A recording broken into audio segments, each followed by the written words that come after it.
Bismillahirrahmanirrahim. Assalamualaikum warahmatullahi wabarakatuh. Selamat pagi, selamat siang, selamat sore untuk para mahasiswa dan mahasiswi yang saya cintai, yang saya banggakan. Mahasiswa Universitas Nahdlatul Ulama Prodi Pendidikan Olahraga semester 2, dimanapun kalian berada, semoga kalian dalam keadaan yang baik-baik saja. Amin. Kembali lagi ya, kita bertemu di melaksanakan kegiatan perkuliahan daring, yang mana pada perkuliahan hari ini kita akan mata kuliah belajar pembelajaran ya, yang dimana kita akan melanjutkan dari materi yang kemarin atau minggu lalu tentang konsep-konsep belajar pembelajaran. Pada kesempatan ini atau pertemuan ini di perkuliahan daring kita akan membahas materi tentang motivasi belajar. Ya, motivasi belajar ini perlu kita ketahui. Nanti kita ada beberapa sub materi-materi tentang motivasi itu sendiri dan motivasi belajar. Seperti biasa, sebelum kita akan memulai perkuliahan ini, kita terlebih dahulu berdoa ya, masing-masing. Kemudian saya akan menyapa kalian dimanapun kalian berada, mahasiswa semester 2.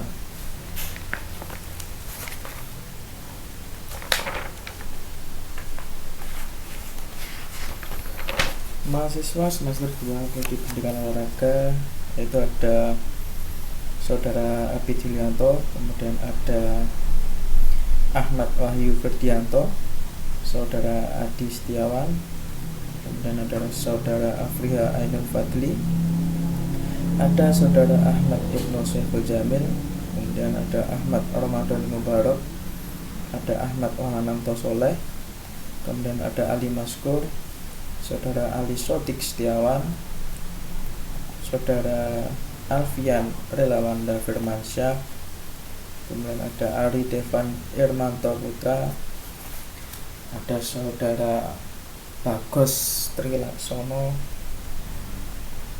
Saudari Binti Muslimah, Saudara Bobi Pranata Gitarius, kemudian ada Saudara Khairul Farhan, kemudian ada Diki Hana Purnomo, ada Saudara Fatur Rahman Fauzi, ada Saudara Hendrik Kurniawan, ada Saudara Imade Dinda Noviana, ada Saudara Ibnu Ma'alif,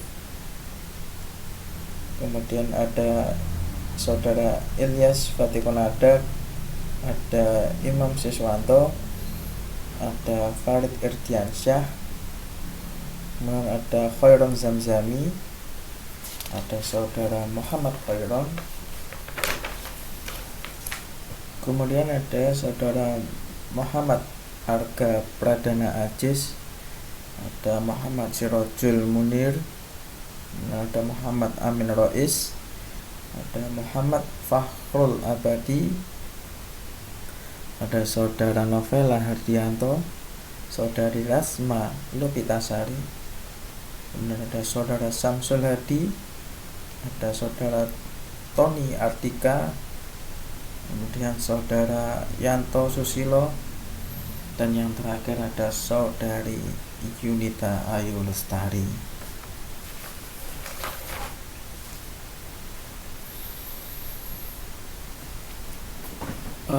Baik para mahasiswa yang saya banggakan, di dalam materi motivasi belajar ini dulu kita juga pernah kalian sempat bertanya bagaimana kita cara memberi motivasi yang baik kepada siswa, kemudian cara bagaimana memberi motivasi yang efektif ya untuk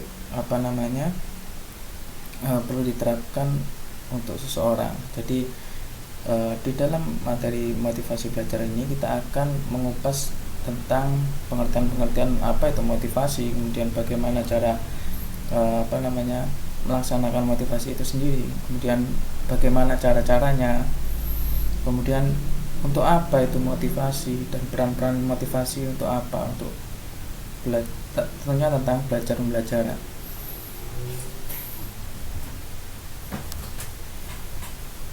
Baik, untuk mempersingkat waktu ya, kita langsung saja masuk di materi perkuliahan tentang mata kuliah belajar pembelajaran, yaitu materi motivasi belajar.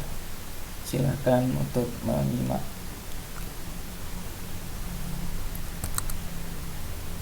Di dalam motivasi belajar ini kita ada submateri, yang dimana ada beberapa materi-materi ya. Kita di sini ada nanti saya akan menjelaskan tentang pengertian motivasi, kemudian ada fungsi dan tujuan motivasi, kemudian ada motivasi belajar, ada peran motivasi belajar, kemudian ada ciri-ciri orang yang memiliki motivasi belajar, kemudian selanjutnya ada macam-macam motivasi belajar, kemudian prinsip-prinsip motivasi belajar, selanjutnya ada faktor-faktor yang mempengaruhi motivasi belajar, kemudian ada pengembangan motivasi belajar. Nah, ini ada cara-cara menumbuhkan motivasi belajar, dan yang terakhir ada pentingnya motivasi belajar. Nah, pada pertemuan ini semoga nanti cukup waktunya, kita akan mengupas dari seluruh materi yang ada, yang akan kita paparkan pada pertemuan ini. Saya lanjutkan, kita akan membahas tentang pengertian motivasi belajar. Motivasi belajar, kita tahu ya, kita bisa melihat ini pakar dari motivator ya, ada Bapak Mario Teguh. Jadi apa itu pengertian motivasi? Nah, jadi motivasi itu secara etimologi itu berasal dari kata bahasa Inggris ya, atau berasal dari bahasa Inggris kata motivasi itu sendiri, yang dimana pengertian dari atau etimologi dari bahasa Inggris yaitu motivation, yang artinya itu daya batin ya, atau dorongan. Jadi pengertian motivasi itu adalah segala sesuatu yang mendorong atau menggerakkan seseorang untuk bertindak melakukan sesuatu dengan tujuan tertentu. Jadi pengertian motivasi adalah dorongan yang diberikan seseorang terhadap orang lain dan menyebabkan orang yang diberi motivasi itu menjadi lebih semangat dan giat dalam bekerja serta memiliki rasa antusias untuk mencapai hasil yang maksimal. Ini merupakan pengertian dari motivasi. Kita bisa membayangkan ya, bagaimana kita itu misalnya disupport oleh teman dalam belajar misalnya, apalagi teman spesial gitu ya, itu kan pasti akan kita menjadi lebih semangat dan giat dalam misalnya belajar atau bekerja dan sebagainya. Jadi di dalam motivasi juga terdapat beberapa pengertian ya menurut beberapa para ahli. Di sini ada menurut C.R. Terry ya, ada sebuah keinginan yang ada pada diri seseorang yang merangsangnya untuk melakukan berbagai tindakan. Kemudian ada kondisi internal yang membangkitkan seseorang untuk bertindak, mendorong individu mencapai tujuan tertentu dan membuat individu tetap tertarik dalam kegiatan tertentu. Ini ada beberapa pengertian motivasi menurut beberapa ahli.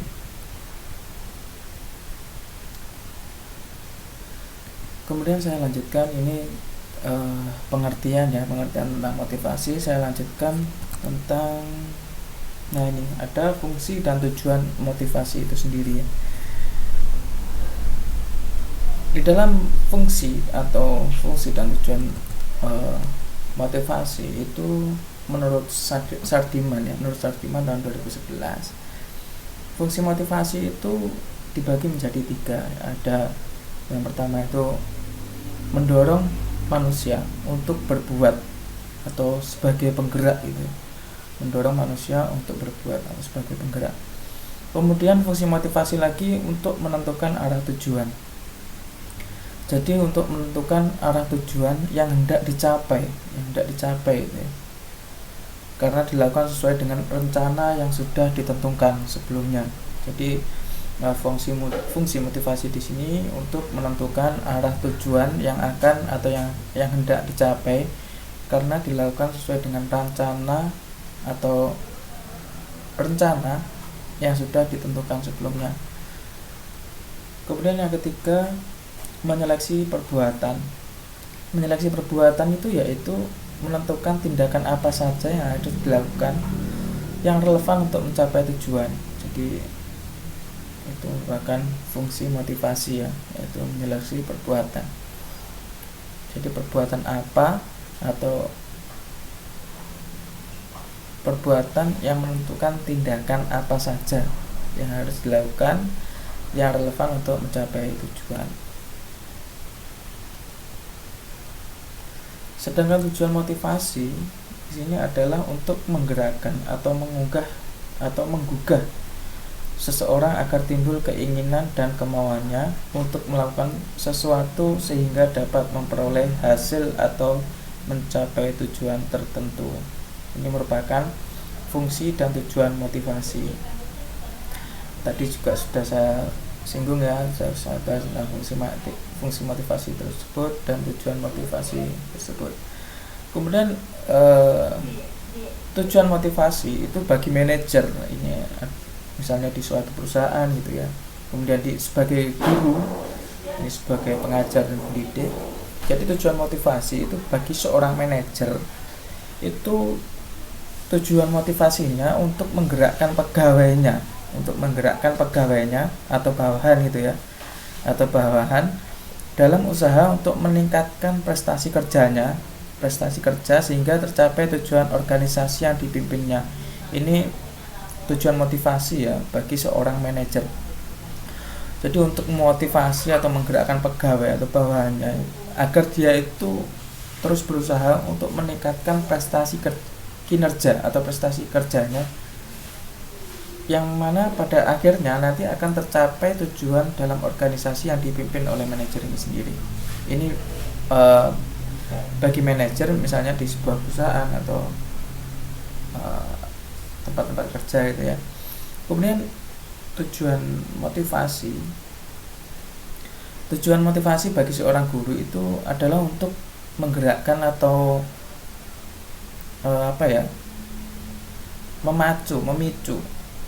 menggerakkan atau memacu pada siswanya agar timbul keinginannya untuk kemauan meningkatkan prestasi belajarnya sehingga tercapai tujuan pendidikan sesuai dengan yang diharapkan dan ditetapkan dalam kurikulum sekolah.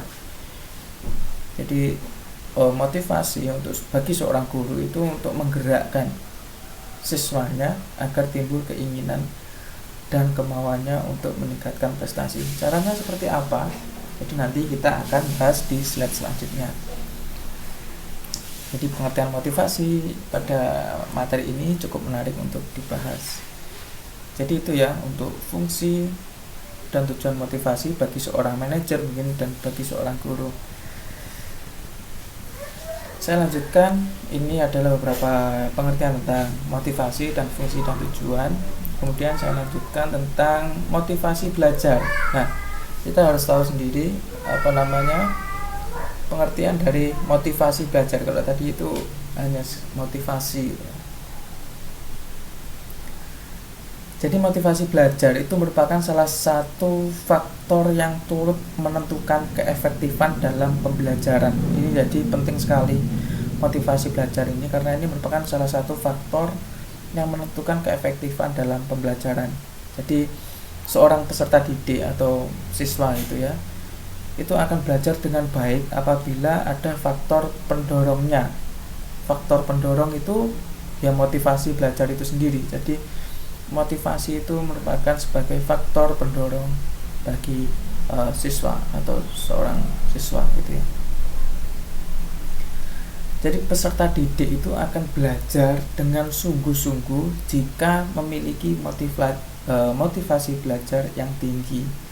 Nah, motivasi ini didapat dari mana? Ya banyak sekali ya. Mungkin dari temannya, mungkin dari gurunya, dan sebagainya. Kemudian motivasi belajar ini pengertian menurut Sardiman. Jadi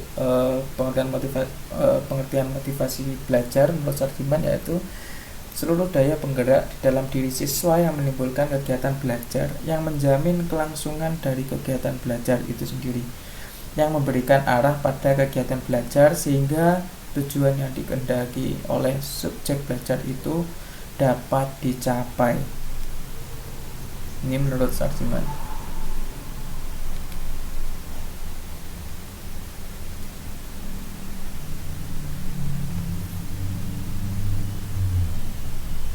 Saya lanjutkan. Nah, ini menurut Hamzah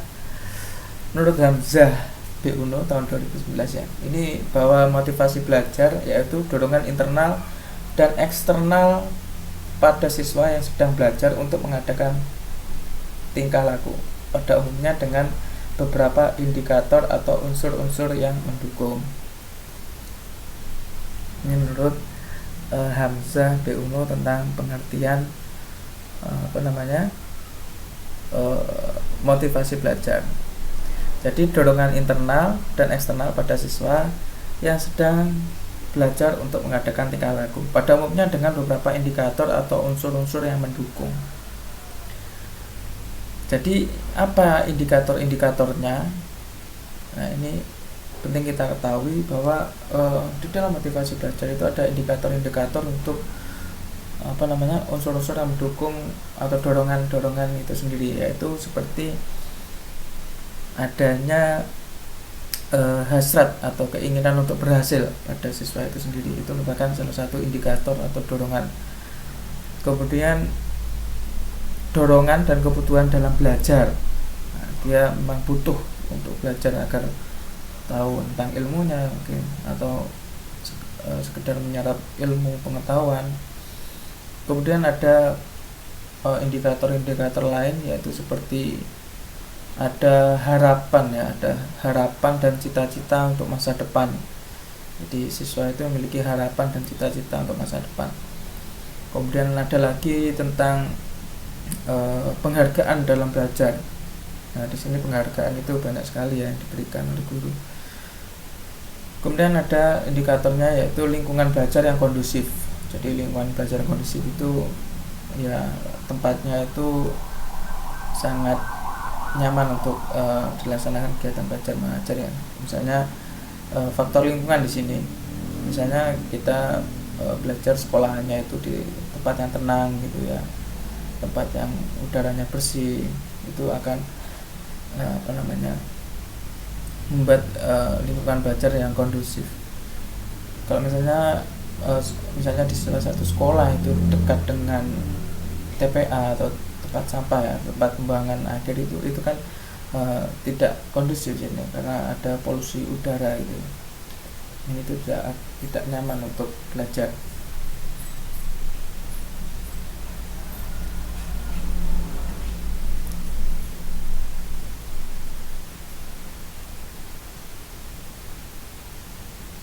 Nah, ini pengertian tentang motivasi belajar ya.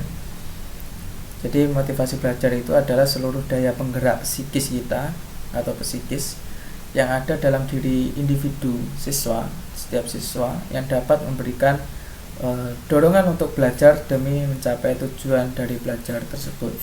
Itu dari simpulan dari pengertian motivasi belajar.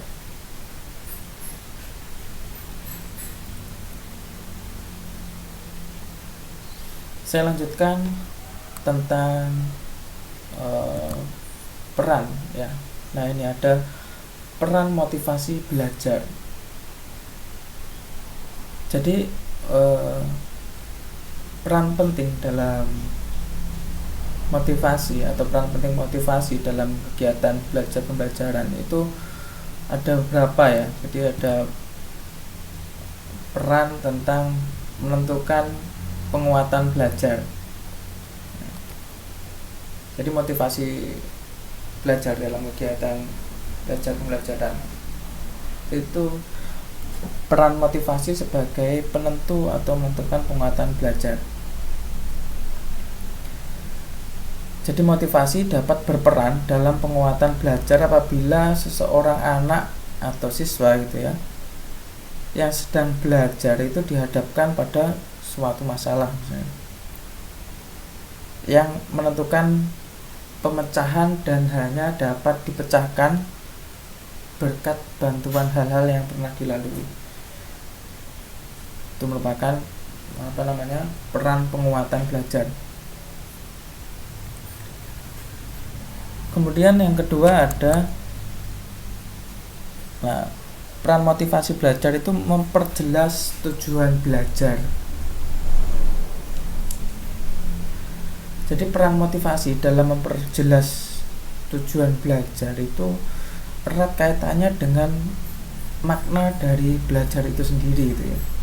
Jadi anak itu atau siswa itu akan tertarik untuk belajar sesuatu jika yang dipelajarinya itu sedikitnya sudah dapat diketahui atau dinikmati manfaatnya oleh anak itu sendiri gitu ya, atau mungkin pembelajaran yang menarik atau manfaat dari belajar itu anak itu sudah pernah menikmati gitu, atau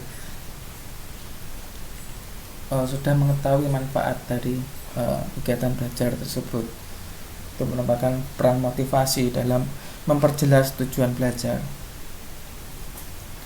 Kemudian saya lanjutkan tentang peran motivasi belajar tentang menentukan ketekunan belajar. Jadi tentang menentukan ketekunan belajar di sini ada seorang anak yang telah termotivasi untuk berusaha belajar sesuatu gitu ya. Seorang anak yang telah termotivasi untuk belajar sesuatu itu berusaha mempelajari dengan baik dan tekun dengan harapan memperoleh hasil yang lebih baik lagi gitu ya. Itu merupakan peran motivasi belajar dalam kegiatan belajar pembelajaran, yaitu ada tentang menentukan atau peran motivasi untuk menentukan penguatan belajar, kemudian ada memperjelas tujuan belajar, dan kemudian yang ketiga ada menentukan ketekunan belajar itu sendiri. Jadi dari peran motivasi belajar ini dapat disimpulkan ya bahwa peran motivasi belajar itu sebagai pendorong usaha gitu ya, sebagai pendorong usaha dan pencapaian prestasi, sehingga untuk mencapai prestasi tersebut peserta didik ya atau siswa itu dituntut untuk menentukan sendiri perbuatan-perbuatan apa yang harus dilakukan untuk mencapai tujuan belajarnya itu sendiri. Itu merupakan simpulan ya dari peran motivasi belajar itu sendiri. Ini penting sekali perlu diketahui ya tentang peran motivasi belajar ini.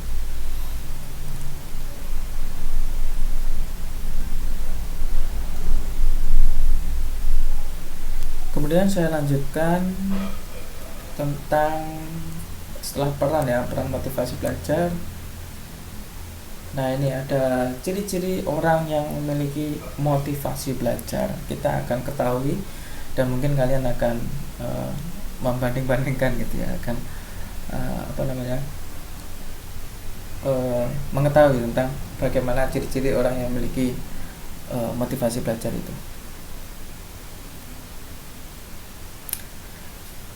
Ada beberapa ciri-ciri yang perlu kalian ketahui tentang bagaimana orang itu memiliki motivasi belajar, atau siswa atau anak dan sebagainya. Ya, ini ada beberapa ciri-ciri ya. Ada tekun. Nah, misalnya di sini tekun itu seperti misalnya menghadapi atau menyelesaikan tugas-tugas yang diberikan gitu ya, dan dapat bekerja terus-menerus sampai pekerjaan itu selesai. Jadi itu merupakan ketekunan ya, ulet. Kemudian yang ulet di sini tidak mudah putus asa ya dalam menghadapi kesulitan. Itu ciri-ciri orang yang memiliki motivasi. Tekun menghadapi tugas-tugas gitu ya, dan pasti diselesaikan. Kemudian lebih sering bekerja secara mandiri karena dia percaya pada dirinya sendiri. Orang yang memiliki motivasi itu Kemudian jika sudah yakin dapat mempertahankan pendapatnya, yaitu dia memiliki prinsip yang kuat ya, memiliki prinsip yang kuat. Jadi juga sudah yakin dia akan akan sesuatu gitu ya. Jika sudah yakin dia akan mempertahankan pendapatnya. Jadi misalnya berargumen, debat gitu. Jika dia yakin tentang apa yang dia ketahui, dia akan mempertahankan pendapatnya itu. Dan tidak akan melepaskan sesuatu yang telah diyakini, atau tidak gampang goyah gitu ya, karena dia memiliki prinsip yang kuat.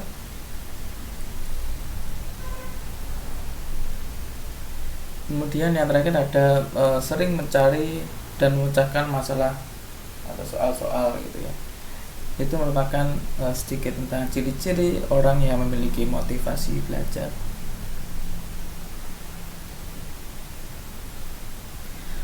Kemudian selain ciri-ciri tersebut itu orang yang memiliki motivasi belajar itu dapat diklasifikasikan sebagai berikut ya. Jadi orang yang memiliki ciri-ciri belajar itu memiliki atau adanya hasrat dan keinginan untuk berhasil. Ini klasifikasi orang yang memiliki motivasi belajar. Kemudian memiliki atau adanya dorongan dan kebutuhan dalam belajar. Kemudian memiliki harapan dan cita-cita di masa depan. Ini yang tadi kita bahas ya. Kemudian adanya penghargaan dalam belajar. Adanya kegiatan yang menarik dalam belajar. Ini. Kemudian adanya lingkungan belajar yang kondusif sehingga memungkinkan seorang siswa dapat belajar dengan baik.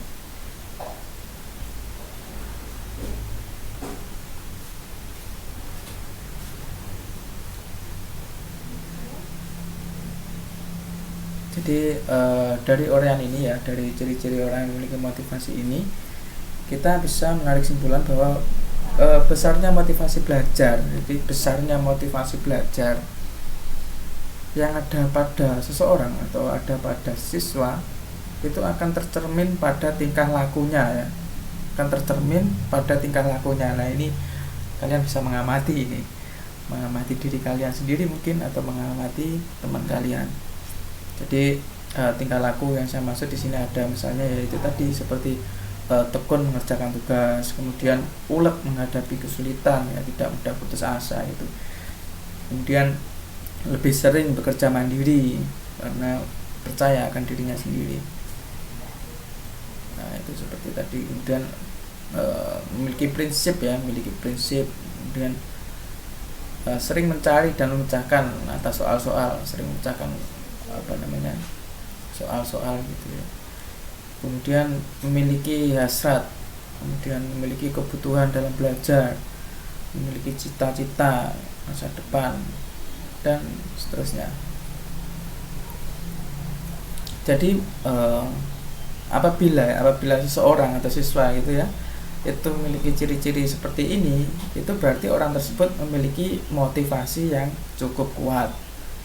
Jadi seseorang yang memiliki motivasi belajar yang tinggi itu akan memiliki beberapa ciri yang membedakan gitu ya.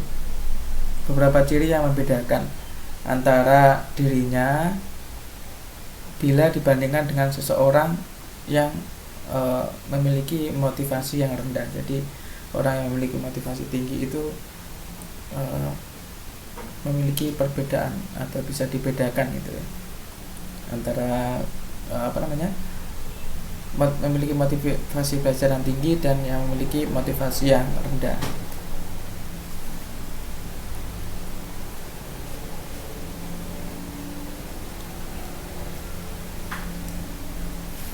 Kemudian saya lanjutkan ini tentang ciri-ciri orang yang memiliki motivasi belajar.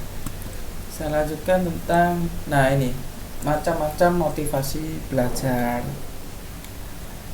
Di dalam motivasi belajar itu terdapat dua macam ya, ada dua macam motivasi belajar, yaitu ada motivasi intrinsik dan ada motivasi ekstrinsik ya.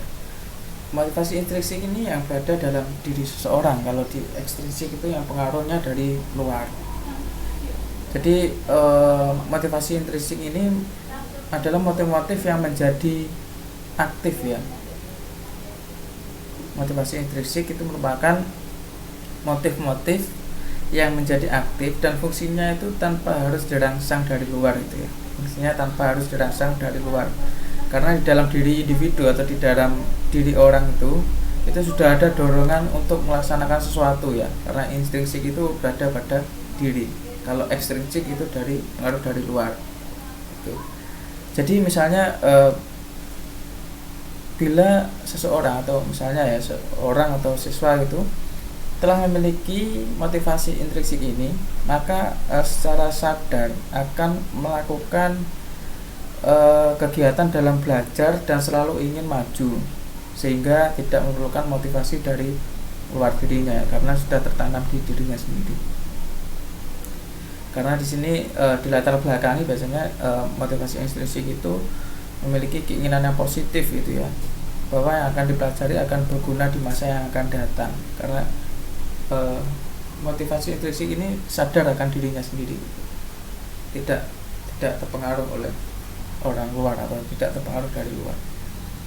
Dia sadar akan kebutuhannya sendiri, dia sadar akan kesuksesannya untuk kedepannya, dia sadar dia memiliki cita-cita. Ini merupakan motivasi intrinsik. Jadi motivasi yang timbulnya dari dirinya sendiri atau dari dalam dirinya sendiri. Sedangkan kebalikannya, kalau motivasi ekstrinsik itu merupakan motivasi yang muncul atau yang terdapat atau yang dipengaruhi oleh luar gitu ya. Atau sebenarnya motivasi yang timbul karena rangsangan dari luar atau pengaruh dari luar.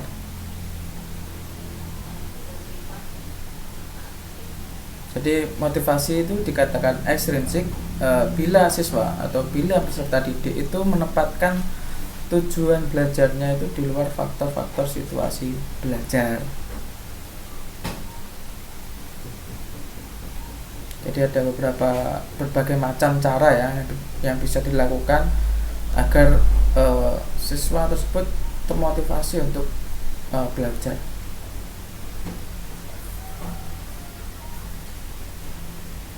Itu ya macam-macam tentang motivasi belajar.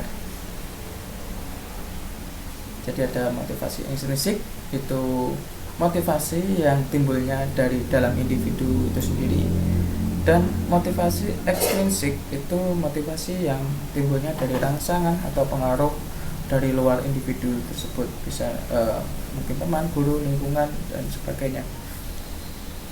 Saya lanjutkan tentang ya prinsip-prinsip motivasi belajar.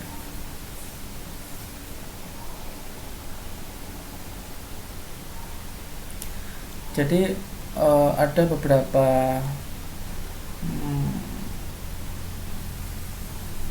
tahap atau beberapa hal yang dapat diterapkan untuk meningkatkan motivasi belajar.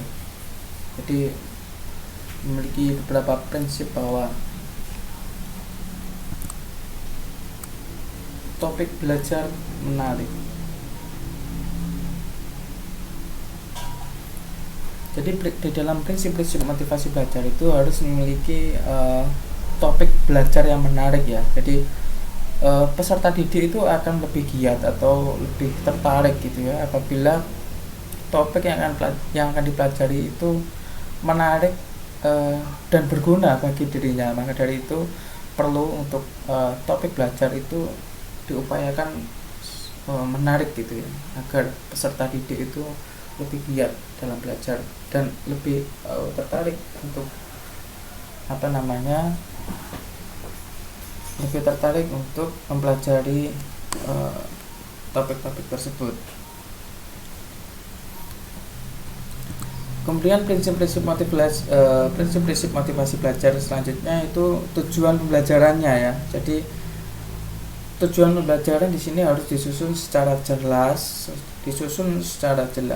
dan diinformasikan kepada peserta didik atau kepada siswa itu agar mereka itu mengetahui tujuan belajar tersebut. Jadi tujuannya itu harus jelas ya, tujuan pembelajarannya itu harus jelas dan harus disampaikan kepada peserta didik atau kepada siswa agar mereka itu mengetahui tujuan belajar tersebut akan seperti apa. Kemudian transparan, jadi prinsip-prinsip motivasi belajar itu ada transparan di sini.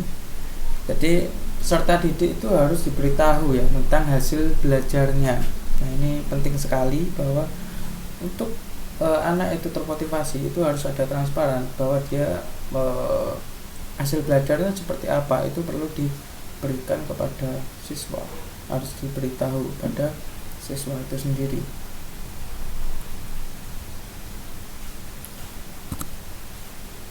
Kemudian reward and punishment ini tetap merupakan masuk di dalam motivasi belajar juga ya. Ini prinsip-prinsip dari motivasi juga ada reward and punishment. Jadi reward dan punishment atau pemberian pujian ya, pemberian pujian itu lebih baik daripada hukuman. Tapi sewaktu-waktu hukuman atau punishment itu juga perlu diperlukan gitu ya. Jadi harus seimbang antara reward dan punishment. Penghargaan dan hukuman itu harus seimbang gitu ya. Jadi pemberian pujian itu bagus, lebih bagus daripada punishment gitu ya. Akan tetapi punishment atau hukuman itu juga perlu diperlukan gitu. Kemudian memanfaatkan sikap, cita-cita dan rasa ingin tahu peserta didik. Ini merupakan prinsip motivasi ya. Memanfaatkan sikap dan atau cita-cita dan rasa ingin tahu peserta didik. Karena kita tahu ya peserta didik itu memiliki pikiran-pikiran yang kritis gitu ya. Kemudian memiliki cita-cita yang besar. Dan kita harus memanfaatkan sikap itu ya dalam memotivasi belajar. Selanjutnya memperhatikan peserta didik ya. Jadi dalam memperhatikan peserta didik itu usahakan untuk memperhatikan perbedaan di dalam peserta didik itu sendiri, karena kita tahu ya di dalam perkembangan itu setiap manusia atau setiap individu itu kan berbeda gitu ya. Jadi usahakan untuk memperhatikan perbedaan setiap peserta didik itu. Jadi misalnya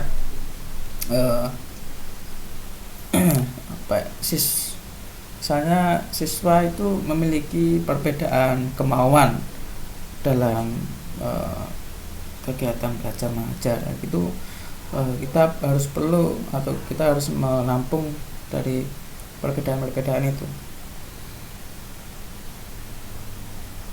Atau misalnya lagi tentang latar belakang dan sikap terhadap sekolah ya, atau subjek tertentu itu guru harus memperhatikan perbedaan-perbedaan yang ada pada peserta didik itu sendiri. Kemudian yang terakhir ada prinsip-prinsip motivasi belajar itu tentang memenuhi kebutuhan peserta didik. Ini penting sekali ya. Memenuhi kebutuhan peserta didik. Jadi usahakan untuk memenuhi kebutuhan peserta didik dengan selalu memberikan perhatian mereka dan mengatur pengalaman belajar yang baik, agar siswa itu memiliki kepuasan dan penghargaan gitu ya, serta mengarahkan pengalaman belajarnya itu ke arah kesuksesan atau ke arah keberhasilan itu ya. Jadi usahakan untuk memenuhi kebutuhan tersebut, kebutuhan siswa. Jadi siswa itu akan memiliki kepercayaan diri dan mereka akan mencapai prestasi hasil belajarnya. Itu penting sekali dari sikap guru untuk memenuhi kebutuhan peserta didik. Jadi itu tadi ya, dari prinsip-prinsip motivasi belajar itu ada topik belajarnya harus menarik, kemudian tujuan pembelajarannya jelas, kemudian transparan terhadap siswanya, diberi hasilnya seperti apa. Kemudian reward itu lebih baik daripada punishment, akan tetapi punishment juga perlu diperlukan agar menyeimbangkan tentang reward itu sendiri. Karena kalau terlalu banyak diberikan reward itu nanti akan terlena, anak tersebut akan terlena dan tidak mawas diri gitu. Jadi perlu punishment itu diberikan agar dia senantiasa membumi gitu ya, tidak tidak terlena. Kemudian memanfaatkan sikap dan cita-cita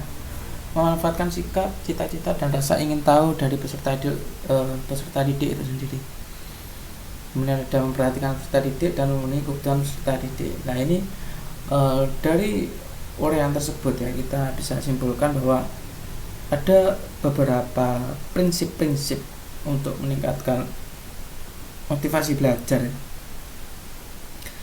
yaitu ya itu seperti topik belajarnya dia menarik kemudian menarik dan berguna tentunya ya, kemudian tujuan belajarannya pun disusun secara jelas, kemudian hasil belajar dengan peserta didik harus diberitahukan, dan pemberian reward punishment. Dan itu saya lanjutkan tentang nah ini ada faktor-faktor yang mempengaruhi motivasi belajar. Jadi di dalam faktor-faktor yang mempengaruhi motivasi belajar itu ada beberapa komponen ya. Ada beberapa komponen. Dipengaruhi oleh 3 komponen ya, yaitu ada komponen tentang dorongan kognitif, kemudian komponen tentang harga diri, dan ada komponen tentang kebutuhan berafiliasi. Jadi dorongan kognitif di sini maksudnya yaitu kebutuhan untuk mengetahui atau mengerti dan memecahkan masalah. Jadi dorongan ini timbul di dalam proses interaksi antara siswa dengan tugas atau masalah. Kemudian yang harga diri yaitu siswa itu tekun belajar dan melaksanakan tugas-tugas itu bukan untuk memperoleh pengetahuan atau kecakapan, tetapi untuk memperoleh status harga diri itu ya. Kalau misalnya mendapatkan tugas, kalau enggak sampai selesai kan malu dan sebagainya.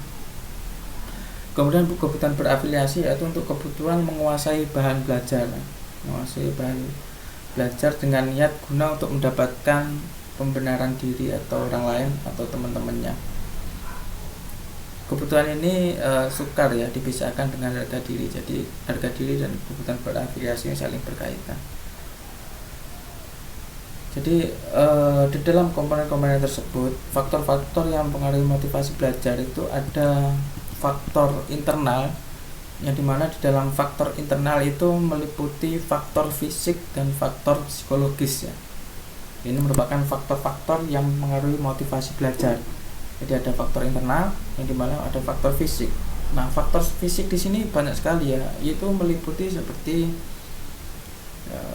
fisik ya, seperti nutrisi, mungkin nutrisi gizinya ya, itu kan masuk di fisik juga. Kemudian ada kesehatan dan fungsi-fungsi fisik lainnya ya, terutama itu panca indera.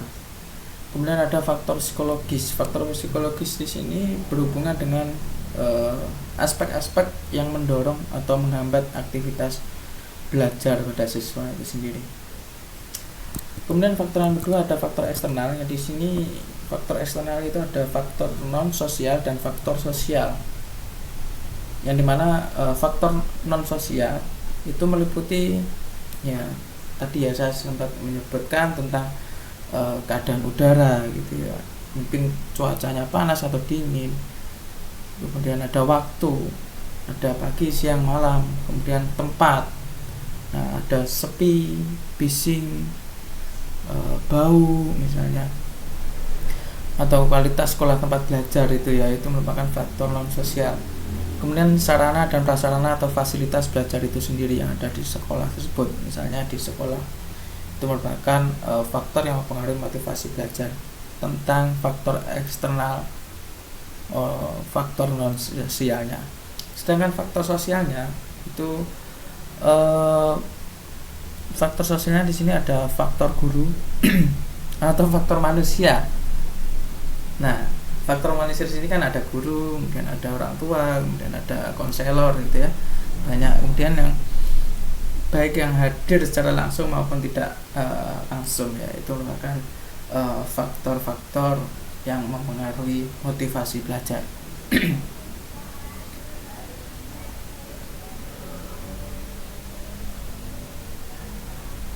Nah, jadi dari simpulan tentang faktor-faktor untuk mempengaruhi motivasi belajar itu sendiri ya, itu proses belajar itu akan berlangsung dengan baik ya, akan berlangsung dengan baik apabila pertama guru itu mengajar dengan cara menyenangkan misalnya, itu merupakan faktor ya, itu merupakan faktor.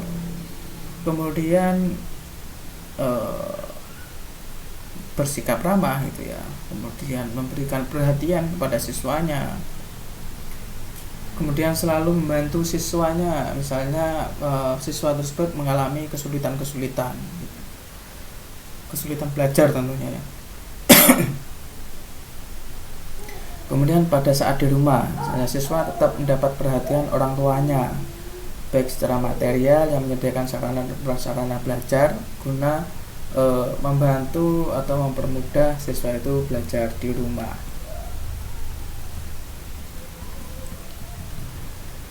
Jadi motivasi itu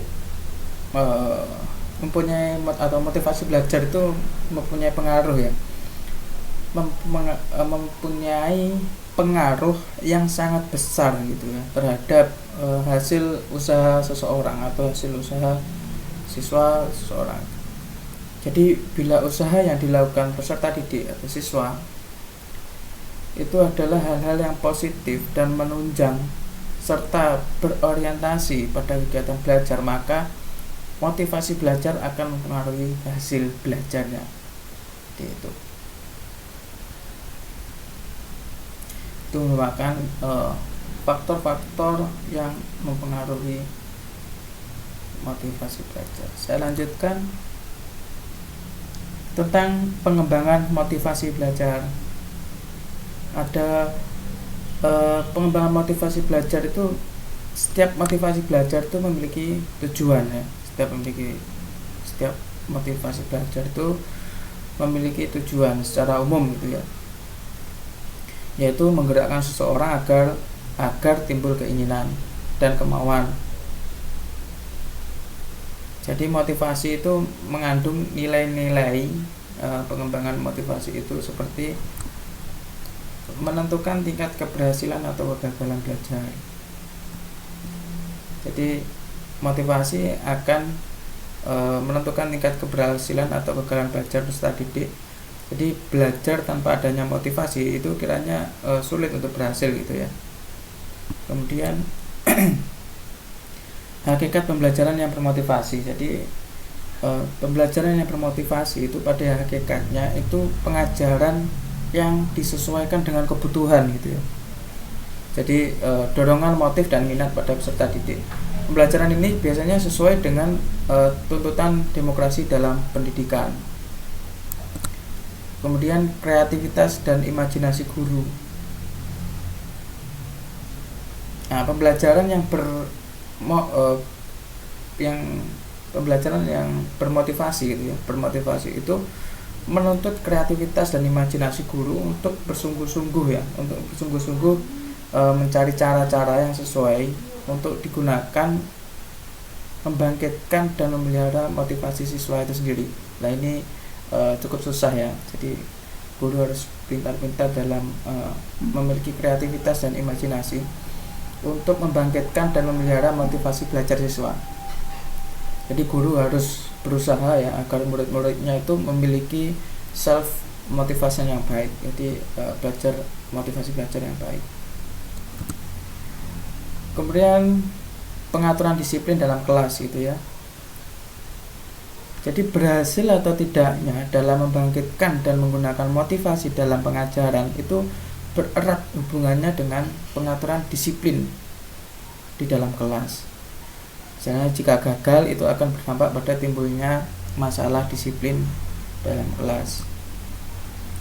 Kemudian yang terakhir ada asas motivasi, yaitu merupakan salah satu bagian integral daripada asas dalam mengajar. Jadi penggunaan motivasi dalam mengajar itu bukan saja melengkapi prosedur mengajar, akan tetapi menjadi faktor yang menentukan pembelajaran yang lebih efektif ya. Jadi asas motivasi ini sangat esensial dalam proses belajar mengajar. Jadi di dalam uraian pengembangan motivasi belajar ini bisa disimpulkan ya bahwa pengembangan motivasi belajar itu mengandung nilai-nilai, yaitu motivasi membentuk tingkat keberhasilan, kemudian ada pembelajaran motivasi yang hakikatnya adalah pengajaran yang disesuaikan dengan kebutuhan, kemudian pembelajaran bermotivasi yang harus kreatif dan imajinatif gurunya, kemudian kegagalan itu akan menimbulkan disiplin, dan asas motivasi menjadi salah satu bagian yang integral gitu ya. Saya lanjutkan. Nah, ini merupakan cara menumbuhkan motivasi belajar. Banyak sekali ya cara-cara dalam menumbuhkan motivasi belajar ini. Ini saya akan sedikit bahas ya tentang ini ada memberi angka, kemudian memberikan hadiah ya, adanya saingan dan kompetisi. Misalnya memberikan angka itu biasanya memberi nilai-nilai pada siswanya, kemudian memberikan hadiah itu misalnya memberikan hadiah pada siswa yang mendapatkan atau meraih prestasi belajar yang baik gitu ya, agar dia termotivasi untuk terus meningkatkan prestasinya. Kemudian saingan di sini atau kompetisi itu dapat digunakan sebagai alat motivasi untuk mendorong belajar siswa ya. Ini juga penting. Tapi hanya saja persaingan individu itu akan menimbulkan pengaruh yang tidak baik gitu ya. Seperti rusaknya persahabatan misalnya, atau perkelahian, atau pertentangan, atau persaingan antar kelompok belajar. Jadi ada plus minusnya ya saingan itu. Kemudian ada ego involvement. Ego involvement itu merupakan menumbuhkan kesadaran pada peserta didik gitu ya, bahwa pentingnya tugas-tugas untuk menyelesaikan itu yang merupakan yang dimana hasilnya itu akan mempertaruhkan harga dirinya. Kemudian memberi ulangan, ada mengetahui hasil atau transparan itu tadi ya. Kemudian cara menumbuhkan motivasi belajar tentang memberikan pujian, memberikan hukuman, kemudian memberikan hasrat untuk belajar. Kemudian ada minat dan tujuan yang diakui atau diterima dengan baik oleh siswa merupakan alat motivasi yang sangat penting. Jadi rumusan tujuan itu sangat penting.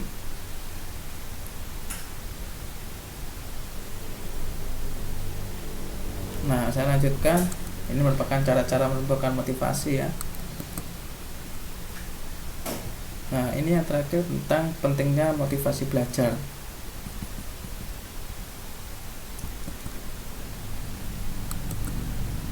Jadi di dalam motivasi belajar itu, pentingnya motivasi belajar itu untuk menyadarkan siswa ya. Di dalam kegiatan belajar mengajar itu sangat diperlukan adanya motivasi. Jadi motivasi di sini ada dua fungsi, yaitu untuk pengarah atau directional function, serta mengaktifkan dan meningkatkan kegiatan atau activating and energizing function. Jadi motivasi belajar itu penting bagi siswa ya, dan guru terutama. Jadi bagi siswa itu pentingnya motivasi itu untuk menyadarkan siswa pada awal belajar, proses dan akhirnya nanti. Kemudian menginformasikan tentang kekuatan usaha belajar siswa yang dibandingkan dengan teman sebayanya atau temannya itu ya.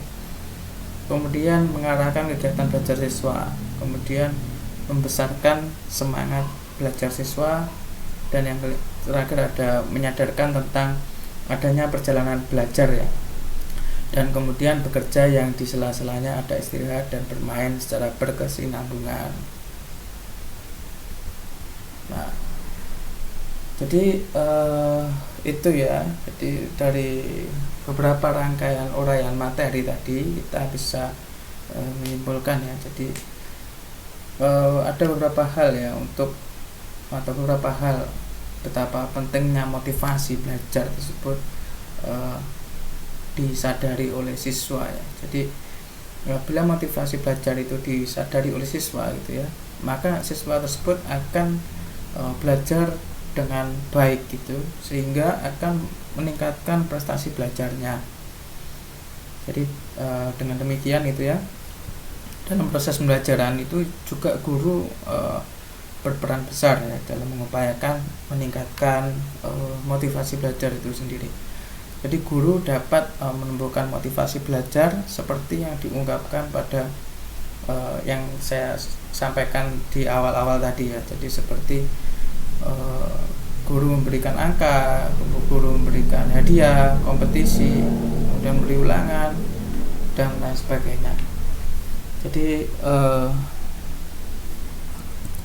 oke, sekian materi pada pertemuan ini atau materi perkuliahan mata kuliah belajar pembelajaran tentang motivasi sudah selesai ya. Jadi silahkan untuk dipelajari, semoga materi ini bermanfaat untuk kalian untuk kedepannya. Baik, saya rasa cukup sekian dari saya.